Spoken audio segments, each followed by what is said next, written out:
busca compreender a vontade de Deus, ou talvez o que é a vontade de Deus, tantos questionamentos, e talvez você aqui está há muito tempo na igreja, muito tempo de convertido, e não sabe o que é a vontade de Deus, ou não sabe o porquê buscar a vontade de Deus, qual que é o propósito de buscar a vontade de Deus. E eu te faço uma pergunta: será que no ano de 2021 nós buscamos compreender a vontade de Deus? Nós buscamos talvez saber pelo menos o que é a vontade de Deus? Será que a vontade de Deus está perdida para eu tentar buscar a vontade de Deus? Porque quando você busca alguma coisa, significa que está perdido, né? Vou buscar um cachorrinho ali perdido, vou buscar talvez um anel que está perdido. Será que a vontade de Deus está perdida? Ou é porque a gente não está encontrando essa vontade? Será que a vontade de Deus é a mesma para todo mundo? É a mesma para mim, para o Caio? É a mesma para todos nós? A vontade de Deus é geral, é específica, é para cada crente? Essas são perguntas que nós vamos buscar responder nos próximos cultos. Inclusive não só no culto hoje, do último culto nosso, de dia 31 de dezembro, mas também no próximo culto, já domingo, do dia 2. Eu quero desafiar os irmãos a continuar ouvindo essas mensagens, porque, irmãos, eu creio que vai mudar a sua vida. Eu creio que essa mensagem talvez é um divisor de águas para você. E hoje não vai dar tempo da gente ver quase nada, porque hoje é só uma introdução. Hoje é só o início dessa jornada de algumas mensagens que a gente vai... E o título que eu dei para elas é Buscando Compreender a Vontade de Deus para Realizá-la. E essa é a primeira parte. Eu quero começar essa mensagem orando para que Deus nos direcione, orando para que o Espírito Santo semeie essa palavra no seu coração. Eu quero que nada roube essa mensagem de você. E como eu pedi para você, se você puder colocar o seu celular no silencioso, desligar, responder alguém depois, espere essa mensagem, ela não vai ser longa, mas eu te peço que nesses poucos minutos que a gente vai estar aqui, eu quero a sua atenção para que você compreenda talvez uma das coisas mais importantes da sua vida, que é compreender o que é a vontade de Deus. Vamos orar então, buscando a direção de Deus para essas mensagens que seguirão? Senhor, nós colocamos diante do Senhor as nossas vidas.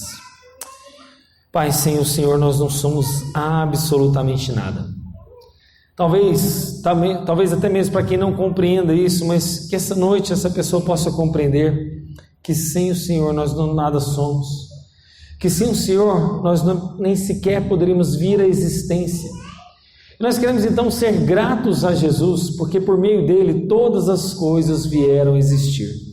Por meio de Jesus, todas as coisas vieram à existência e sem Ele, nada do que existe, de fato, poderia estar aqui agora, nesse momento, diante de nós. Senhor, então, nós queremos tudo aquilo que o Senhor quer para as nossas vidas. Porque nós sabemos que a Tua vontade é boa, nós sabemos que a Tua vontade é agradável e ela é perfeita. E Pai, e é isso que nós queremos para a nossa própria vida. É isso que nós queremos para nós mesmos, Senhor, a vontade do Senhor se cumprindo. Então, ajuda-nos. Ajuda-nos a conhecer essa vontade para fazê-la em nossas vidas. E Pai, é assim que nós oramos.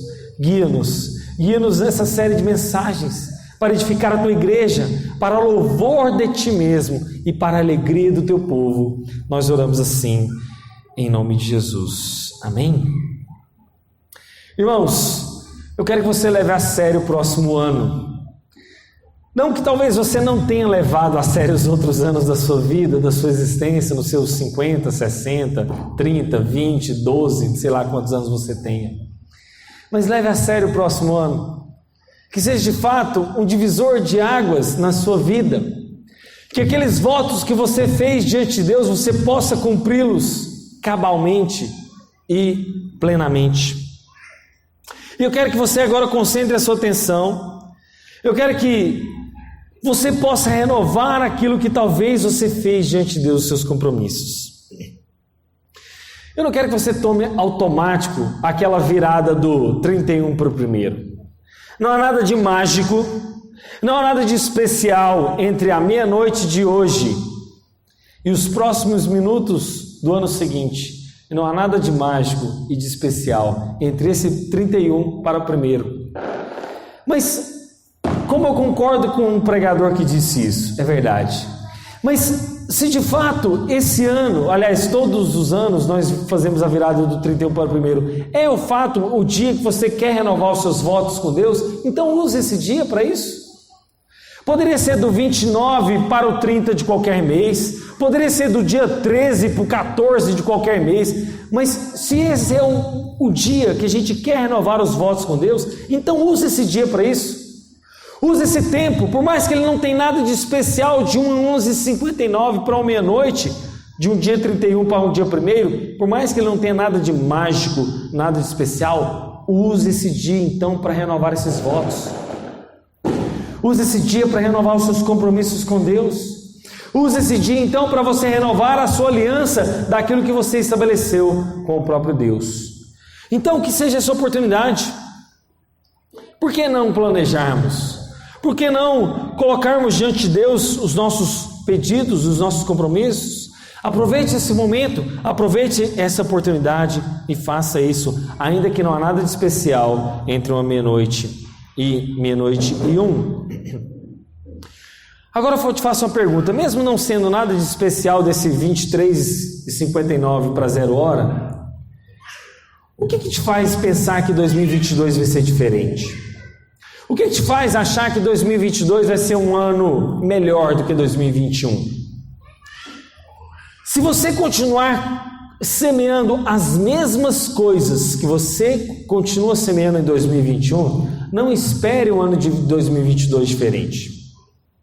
Se você continuar fazendo as mesmas coisas, semeando da mesma maneira, não engane-se a si mesmo.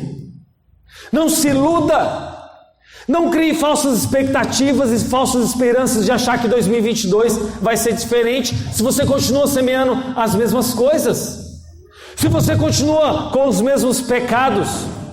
Se você continua a mesma pessoa, não espere um 2022 diferente. É como diz aquela frase, irmãos: a semeadura, ela é livre, mas a colheita é obrigatória. Você pode semear melancias, mas você não vai colher uvas. Você pode achar que vai semear pepinos esperando colher tomates. Não é verdade. Se nós, meus irmãos, soubéssemos de fato viver em essência aquilo que Deus é, a bondade de Deus, o quão agradável é, o quanto fundamental isso é, nós teríamos uma vida mais satisfeita. Nós seríamos mais felizes, mais alegres, mais de bem com a vida. E mais com vontade de vir à igreja, e não tornaríamos esse culto uma forma simples, religiosa.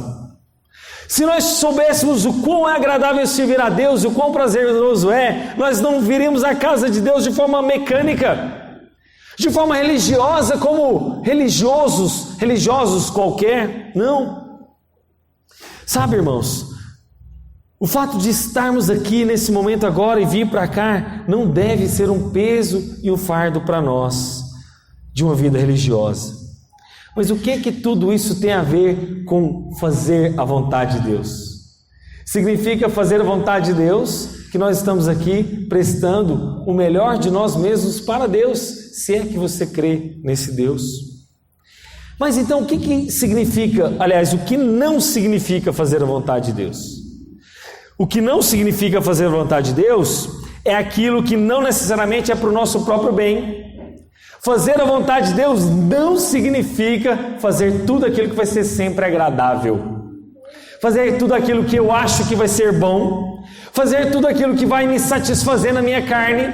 Fazer tudo aquilo que eu acho que vai ser sempre prazeroso. Isso não significa fazer a vontade de Deus. Nem sempre, meus irmãos, fazer a vontade de Deus vai ser isso.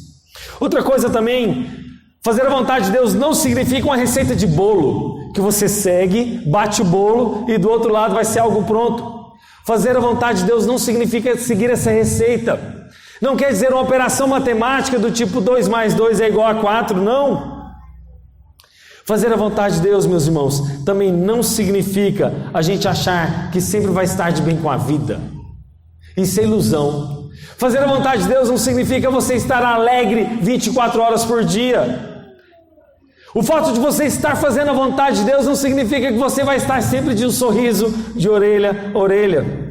Mas sabemos que fazer a vontade de Deus já está revelada na palavra de Deus. Por isso que, em certa medida, isso é verdade, nós não devemos buscar a vontade de Deus, em certo sentido, porque ela já foi revelada. A vontade de Deus não está perdida.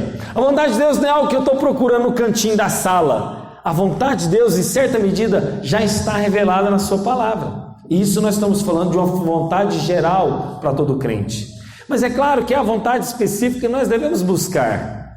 Por exemplo, com quem que eu vou casar, onde eu vou morar, profissão seguir. Isso não está aqui brilhando na Bíblia. Você vai casar com fulano de tal. Você deve seguir essa profissão. Você deve se mudar para tal cidade. Isso não está aqui palpavelmente revelado nas Sagradas Escrituras. Mas a vontade de Deus revelada, geral, já está escrita.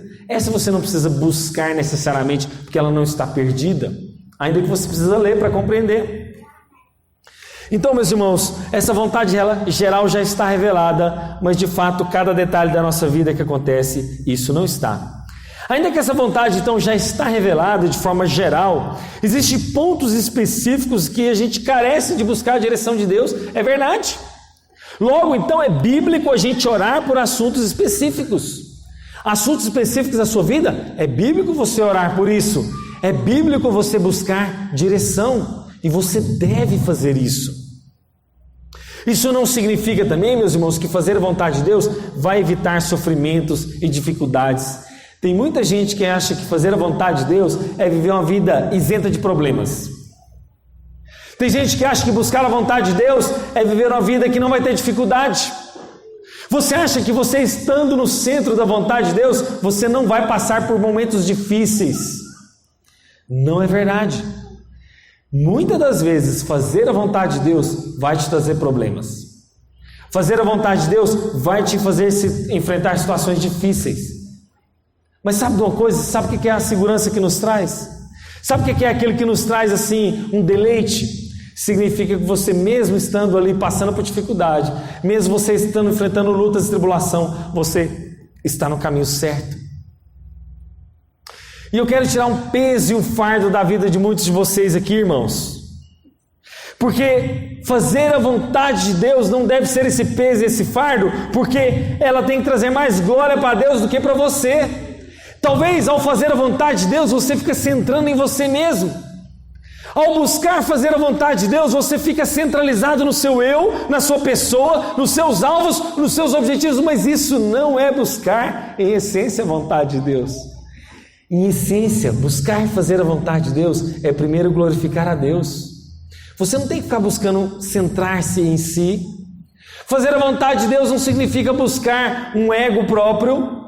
Os seus alvos, como essa teologia do coach tanto tem injetado nos crentes, sabe aquela injeção de adrenalina que esses coaches gostam de dar aí dos evangelhos?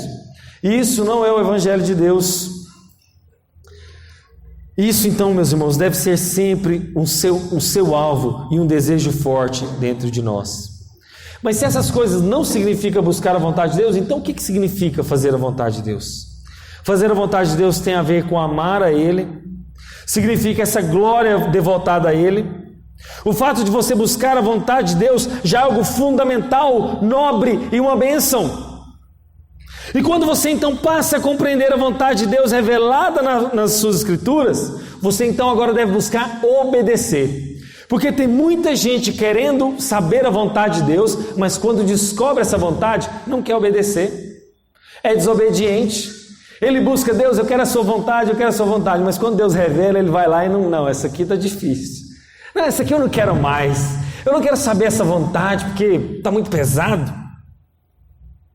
Então, meus irmãos, se você começa a compreender a vontade de Deus, você deve obedecer, porque se você não obedece, isso é tentar a Deus. Isso é desagradar a Deus e com certeza vai entristecê-lo. E fazer a vontade de Deus, então, significa estar no caminho, andar no caminho certo e seguro. Porque quanta gente está perdido por aí, não é verdade? Quantas pessoas ricas, bem-sucedidas, cheias de tudo, mas não acham sentido para a vida. Tem uma frase que diz o seguinte: por mais que quanto você compre, por mais o quanto você viaje, por mais o quanto esteticamente você mude o seu corpo, ou mais amizades que você tenha, o buraco e o vazio do seu tão grande que é do tamanho de Deus e só Deus pode preenchê-lo. Por mais que você compre, por mais que você viaje, por mais que você gaste, por mais que você faça coisas, o seu vazio só pode ser preenchido porque ele é do tamanho do próprio Deus. Então, estar na direção de Deus significa estar seguro. Estar fazendo a vontade de Deus é andar firme, mesmo em dias difíceis, você terá segurança, porque estará fazendo a vontade de Deus. Então fique tranquilo, mesmo em meio às tempestades. Como diz uma frase aí secular, e ela é correta, que diz o seguinte: mais importante do que a velocidade que você anda, é a direção em que você está indo. Mais importante que a velocidade que você anda é a direção que você está indo. Para onde você está indo? Será que você está seguindo a vontade de Deus? Será que você está no rumo de seguir essa vontade? Logo então, irmãos, buscar compreender e fazer essa vontade de Deus é fundamental para a vida cristã. Eu quero que você guarde essas duas palavras: compreender e fazer. Tem muita gente que compreende a vontade de Deus, mas não faz. E tem muita gente que talvez não está fazendo a vontade de Deus porque não está compreendendo essa vontade. Então compreenda e faça. É provável talvez que essa seja a busca mais fundamental de toda a sua vida. É também um dos assuntos que está no centro da experiência do cristão. Todos nós, como crentes, fazemos essa pergunta em algum dia da vida. Isso tem tudo a ver com nossas escolhas, direção da vida, e precisa ser guiada. Para onde você vai estar em 2022? Você vai estar fazendo a vontade de Deus? E quem nunca buscou essa direção de Deus em oração, é talvez porque você está agindo na força do seu braço, você não está andando na dependência de Deus. E aqui, meus irmãos, basicamente, nós vamos fazer 4 pilares que eu quero dar nessa pregação somente. E eu quero que você saia daqui fundamentado nesses 4 pilares para seguir as próximas pregações que nós vamos fazer nos próximos domingos. E o termo vontade de Deus é muito amplo e abrangente na Bíblia, porque ele varia muito. Não é que Deus tem muitas vontades, não é que Deus é confuso, não. Ele tem uma vontade única, mas ela tem diferentes aspectos. E essa expressão representa então o querer de Deus para Ele mesmo, representa o querer de Deus para a sua criação e para todo o plano e propósito de Deus. Então pense sempre nesses 3 aspectos. A vontade de Deus tem a ver com Ele, tem a ver com a sua criação e tem a ver com o seu plano. Logo, a vontade de Deus, meus irmãos, toca em todas as áreas da nossa vida, em todas as coisas. Portanto, tudo, absolutamente tudo, vai cooperar para o cumprimento do propósito de Deus, do plano eterno que não muda. Esse projeto que Deus fez antes da fundação de todas as coisas. Deus, em sua providência, está no controle. E por mais que existam áreas que Deus já decretou as coisas, Ele deixou também que o homem escolhesse coisas livremente. Como conciliar essas coisas? Não é confuso? Não parece estranho? Como é que Deus decreta todas as coisas, mas deixa o homem livre? Portanto, responder essa pergunta, o que significa compreender e o que significa fazer a vontade de Deus, é fundamental. E eu quero que o Ângelo projete o primeiro pilar nosso, que é a diferença entre livre-arbítrio e livre-agência. Esse é o primeiro pilar que você precisa saber aqui sobre compreender a vontade de Deus. E eu já falei isso para os irmãos. O que é o livre-arbítrio? O livre-arbítrio só Adão teve. Só Adão teve o livre-arbítrio entre escolher o bem e o mal. Grave isso. Nunca deixe mais ninguém te confundir na sua cabeça a questão do livre-arbítrio. O livre-arbítrio só Adão teve e você não tem. Por quê? Quando Adão peca, o homem passa a ser escravo do pecado. Toda descendência de Adão nasce escrava do pecado, nasce caída. E agora precisa então de Deus ir lá e resgatar o homem. Deus precisa ir lá porque na força dele mesmo, ele não pode levantar. Você não dá uma aspirina para o morto, você não dá um Dorflex para um morto, você não dá lá um analgésico. Ele precisa de uma nova vida, ser ressuscitado, e só Deus tem esse poder. Então, a partir do momento então que você nasce para Deus de novo, Você agora tem a capacidade de escolher coisas que agradam a Deus, e aí entra no que a gente chama de livre agência. O que é a livre agência? Você escolheu a roupa que você viria para cá para o culto, não é verdade? E você pode falar assim, mas eu tenho livre-arbítrio. Não, isso aqui está dentro da livre agência. Todos nós agora, com a nova natureza, podemos escolher coisas que agradam a Deus. Então você escolhe uma roupa, você escolhe o que comer, você escolhe o que vestir, o carro que comprar, mas tudo agora de acordo com a sua nova natureza. Você é nascido de Deus, então eu vou escolher uma roupa que agrada a Deus, eu vou escolher uma comida que vai glorificar a Deus, eu vou escolher uma esposa que agrada a Deus, eu vou escolher um namorado que agrada a Deus, tudo de acordo com a sua nova natureza. Os irmãos entendem isso? Você é nascido de Deus agora e você escolhe de acordo com a sua nova natureza. A natureza que agrada a Deus. E aí você fala assim, mas e o pecador? O pecador é escravo de outra coisa, do pecado. Você agora é escravo de Cristo. O pecador é escravo do pecado. Ele também não tem a liberdade de escolher? Tem. Eu quero pecar em Caldas Novas, no Réveillon. Eu quero pecar em Três Ranchos, no Carnaval. Eu quero pecar, sei lá, aonde for, eu quero pecar, tendo relação com a menina fora do casamento. Eu quero pecar agora roubando. Eu quero pecar agora sonegando imposto. Ele também tem essa livre agência, mas tudo dentro da escravidão do pecado. Tudo dentro de algo que não agrada a Deus. Então, duas naturezas. Uma presa a Deus, que quer agradar a Deus, e ele tem a liberdade, mas tudo voltado para glorificar a Deus. E um outro ciclo de pessoas presas ao pecado, tudo fazendo liberdades e livres escolhas para desagradar a Deus. Livres escolhas que vão fazer coisas contrárias a Deus, ok?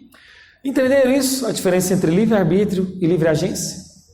Esse é o primeiro pilar para você compreender em relação à questão de fazer a vontade de Deus. Segundo pilar, passa aí, Ângelo. Soberania de Deus e responsabilidade humana. Como conciliar essas duas coisas? Irmãos, a incompreensibilidade da soberania de Deus e da responsabilidade humana é algo que nós jamais, pela mente humana, vamos compreender. Como que Deus é soberano no seu plano eterno e o homem é responsável pelas suas próprias escolhas? Como que Deus tem um plano determinado, um plano eterno que não vai mudar, mas ao mesmo tempo eu sou responsável e sou responsabilizado pelas minhas próprias escolhas? É difícil, eu não sei explicar isso para os irmãos, mas a Bíblia trata dessas duas tensões bíblicas. Essas duas coisas estão na palavra de Deus. Deus é soberano sobre a minha vida, Deus está no controle de todas as coisas, mas eu também sou livre dentro daquela livre agência. Eu tenho a minha responsabilidade de escolha. Eu já falei para os irmãos, é como a gente tem um trilho do trem. Você está aqui, há um trilho de trem do lado direito, há um trilho do trem do lado esquerdo, são dois trilhos, mas quando eu olho para o horizonte parece que eles se tocam, parece que eles se unem lá na frente, mas quando eu vou lá na frente, eles estão separados de novo. É incompreensível, mas está na palavra de Deus. Deus faz a sua vontade, e no final eu olho para trás e falo assim, essas decisões foi eu que tomei, eu sou responsável, foi eu que decidi, e Deus te responsabiliza por ela, mas Ele é soberano. Isso nos faz marionetes na mão de Deus? Claro que não, absolutamente, porque Deus é soberano, mas isso não significa que Ele te força alguma coisa. Deus não te impõe, Deus não põe uma faca na sua garganta e faça assim, escolha isso ou aquilo. Eu não sei explicar, irmãos, mas isso está na palavra de Deus. Isso é o que a gente chama de antinômio. O que é um antinômio? Duas tensões, duas verdades coexistindo no mesmo ambiente. É como um copo que coexiste entre água e óleo. Eles estão separados, mas fazem parte do mesmo ambiente, do mesmo copo.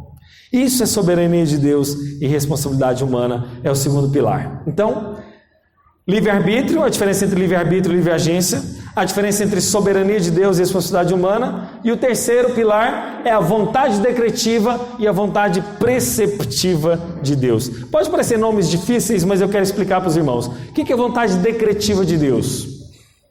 A vontade decretiva de Deus é aquela de decreto.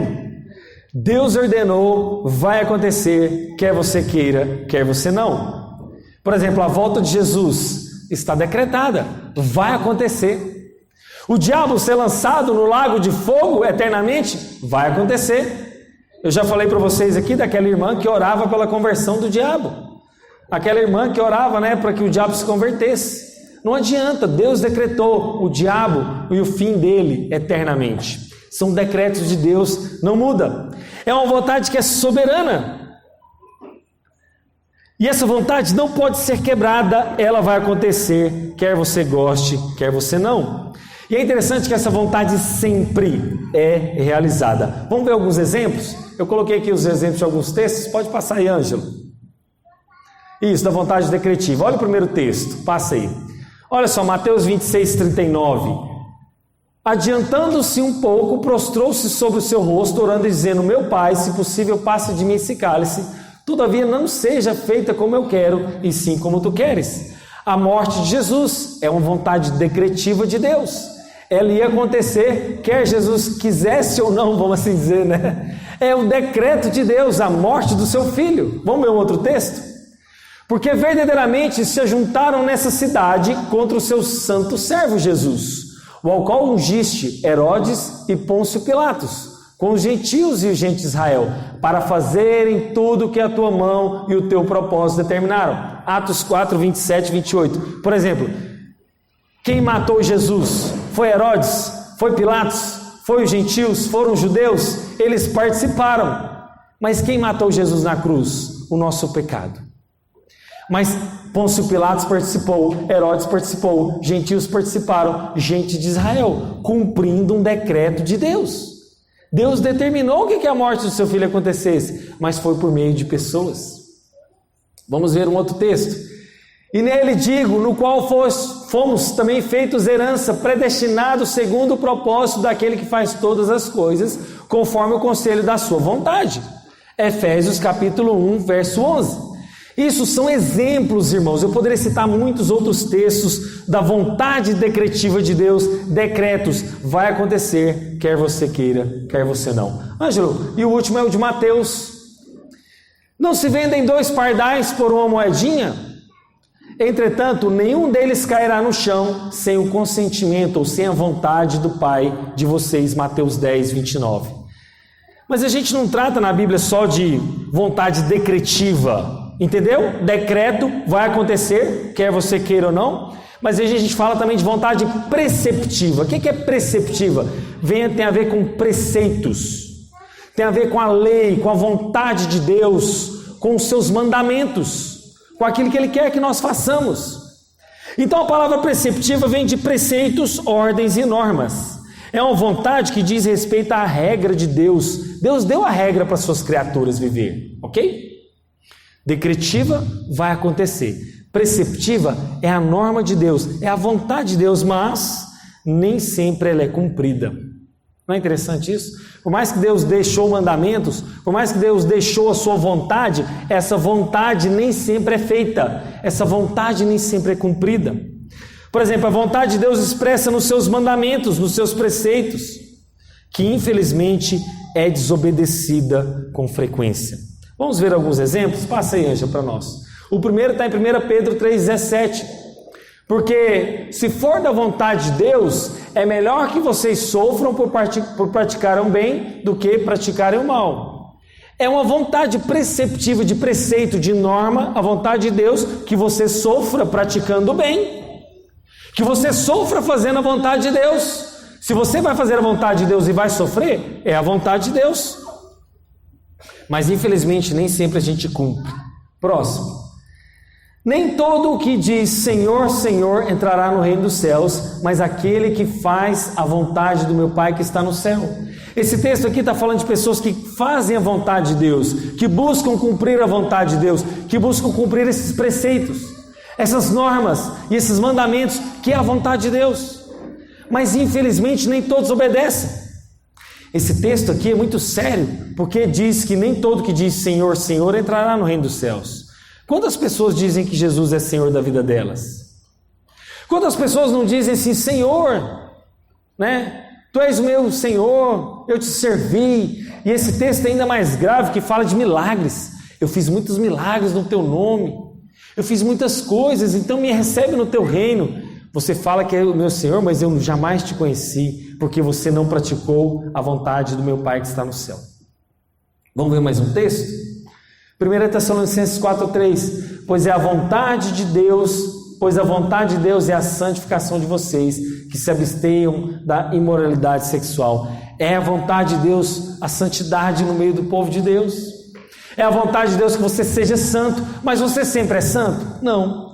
Você pratica essa santidade constantemente? Não. Mas é a vontade de Deus. Então essa vontade de Deus nem sempre é cumprida. É a vontade preceptiva de preceitos, de normas e de leis. Os irmãos entenderam isso? Terceiro pilar. Então, primeiro, diferença entre livre-arbítrio e livre-agência. Segundo pilar, a soberania de Deus e a responsabilidade humana. Terceiro pilar, vontade decretiva, vontade preceptiva. E o quarto e último pilar, para a gente encerrar. O quarto e último pilar, eu tinha um texto ali de 1 João, né, Ângelo? Pode deixar. O quarto pilar é a vontade geral de Deus e a vontade específica. Talvez aqui é o que pode tirar dúvidas de muitos crentes. Irmãos, há uma vontade de Deus revelada para todo crente. Ela já está na palavra de Deus. Como eu falei para vocês, ela não precisa ser encontrada, vamos assim dizer, ela não está perdida. Ela já está mostrada aqui. E você tem que buscar essa palavra. Obrigado, Marcelo. Pode deixar aqui, pode guardar aí com você, Marcelo. Essa vontade geral, meus irmãos, é para todo crente. Essa de 1 Tessalonicenses. A vontade de Deus é que você se abstenha das imoralidades sexuais. Essa já é uma vontade revelada. É a vontade geral de Deus.